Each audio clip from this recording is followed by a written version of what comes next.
For today's vlog mga kabady ay meron naman tayong panibagong YouTube channel na i-review o i-feature walang iba kundi YouTube channel nilang Richelle Morales. So mga kabady, ito si Richelle Morales ay may 297,000 subscribers. So deserve niya magkaroon ng maraming subscribers sa kanyang YouTube channel. Sa mga hindi pa nakapag-subscribe sa YouTube channel nilang Richelle, i-subscribe nyo na yung kanyang YouTube channel. Dito sa video ito mga kabady ay ating alamin kung magkano na nga ba ang kanyang estimated YouTube sahod. Disclaimer, lahat na makikita yung amount dito o yung mababanggit kong amount dito ay pawang estimated po lamang gamit ang Social Blade. Ang Social Blade ay isang public website na kahit sino ay pwedeng tumingin dito at maaari nyo rin makita ang lahat ng mga estimated YouTube sahod ng mga vloggers or content creator. Layunin lamang ng video na ito na makapagbigay ng inspirasyon sa mga tao makapanood nito, lalong-lalo na sa mga small YouTuber. So yun mga kabady, ano pang hintayin natin, samahan nyo kung i-review natin ang status ng YouTube channel nilang Richelle Morales. So yun mga kabady, dito tayo ngayon sa official YouTube channel ni Richelle Morales, vlog dito sa Social Blade. So dito makikita natin na umabot na sa 279,000 subscribers, ito si Langga. At umabot na yung kanyang videos sa 2,000, total na yung video views umabot na sa 85 million.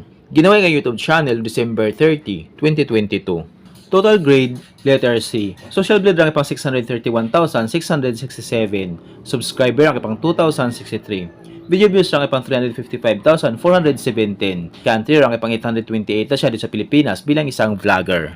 In the last 30 days, wala nakuha ang subscribers. Ito si Langga Morales Vlog. At meron siyang 591,000 video views in the last 30 days.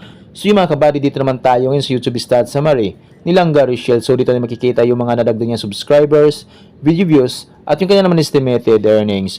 Pero yung titingnan natin dito mga kabady ay yung kanyang daily average at weekly average. So sa kanyang daily average, nakakuha siya ng $5 at $279 i-convert sa piso. Simula dito convert sa lowest na meron siyang $5 i-times natin sa 59 ay meron siyang 295 pesos na posibleng kitain sa loob ng isang araw.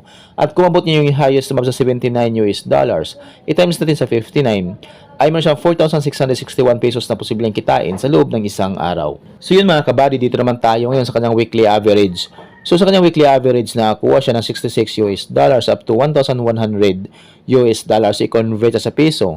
Simula na convert sa lowest na mayroon siyang $66 i-times sa 59 ay meron siyang 3,894 pesos na posibleng kitain sa loob ng isang linggo. At kung mabot niya yung highest na sa $1,100 i-times natin sa 59 ay meron siyang 64,900 pesos na posibleng kitain sa loob ng isang linggo. So yung mga kabady, dito naman tayo ngayon sa kanyang estimated monthly earnings. So disclaimer po lamang mga kabady, ang video na ito ay layunin lamang na makapagbigay ng inspirasyon sa mga tao makapanood nito, lalong-lalo na sa mga small YouTuber. So dito sa estimated monthly earnings ni Richelle Morales ay meron siyang $148 up to $2,400 i-convert sa piso. Simula din po convert sa lowest na meron siyang $148 i-times sa 59 ay meron siyang 8,732 pesos na posibleng kitain sa loob ng isang buwan. At kung abot naman yung highest naman sa $2,400 i-times natin sa 59 ay meron siyang 141,600 pesos na posibleng kitain sa loob ng isang buwan.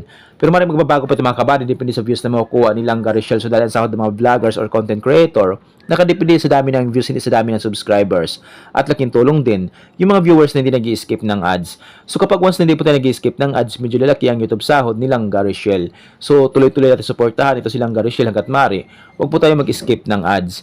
So yung mga kabady, hanggang dito na yung video natin. So kung mayroon kayong iniidolong vlogger na gusto nyong malaman kailang estimated YouTube sahod, paki-comment lamang sa comment section at gagawan natin ng ganitong klaseng uri ng video. At kung nagustuhan nyo ang video ng mga kabady, huwag niyo po sana kalimutan mag-like, share at mag-subscribe sa munting channel na ito.